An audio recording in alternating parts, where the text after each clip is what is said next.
also have wheels that are a problem. Aircraft, what's in the wheel? Is it air? Nitrogen. Who said nitrogen?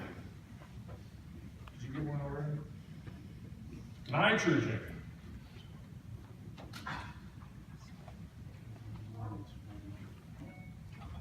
When nitrogen expands, when it gets hot, what can that wheel do? Boom! So they think about this stuff, right? So they say, I tell you what, we're going to make what's called a fusible plug. We're going to put that in the wheel, and at about 300 degrees, it's going to melt out. And all the nitrogen will escape. You think they always work? Nope, they don't. Wheel assemblies become fragmentation hazards, and it's not uncommon.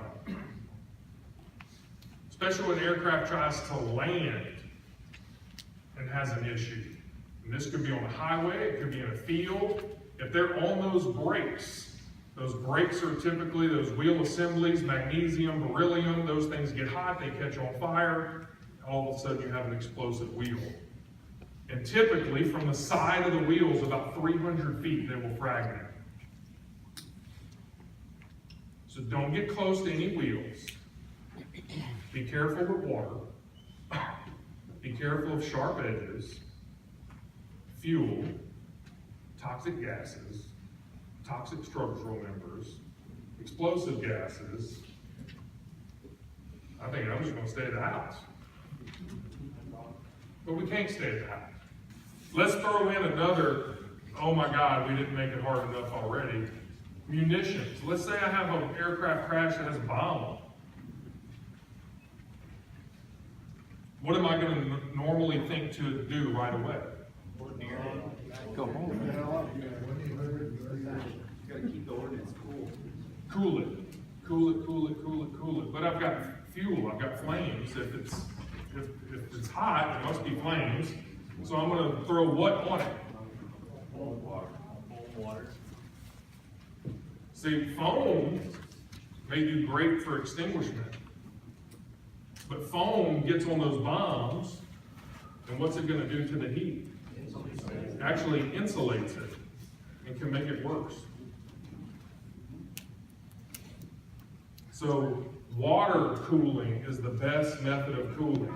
Foam is good for extinguishment. That's me telling you, hurry up, Nick.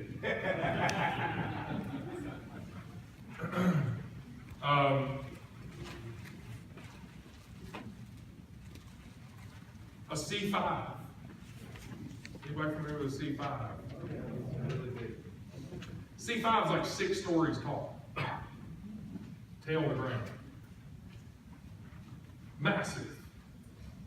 Second largest aircraft in the world. You can play football in it.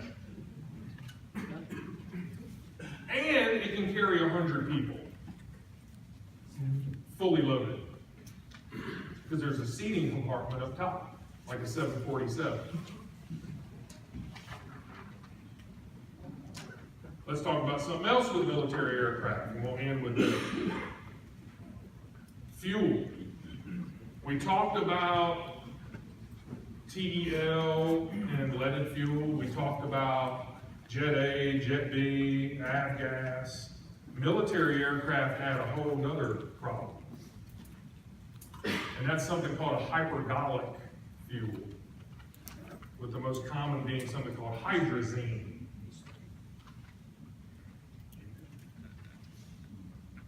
What's the problem with hydrazine? Very hot, I can't see it. Can't see it. They say it has a smell, but then they say if you ever smell it, you die. So I don't know how they know that. It smells like almonds. It is highly reactive. It is toxic. One breath can kill you. And let me tell you, it's a scary, what hydrazine is used for, aircraft have what's called alternative power units or emergency power units.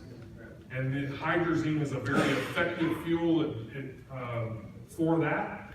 So when aircraft are experiencing problems, which in a crash situation may be very likely that they've experienced a problem, it's a power problem, they've activated their emergency power unit, now they're running on hydrazine.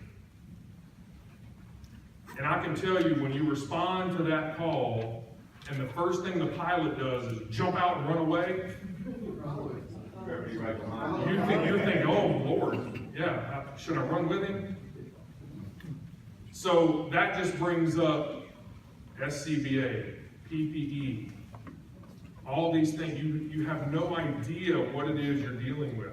The chemicals that make oxygen, there are chemicals that they blend together that create oxygen. Each one of those chemicals separately can be bad for you.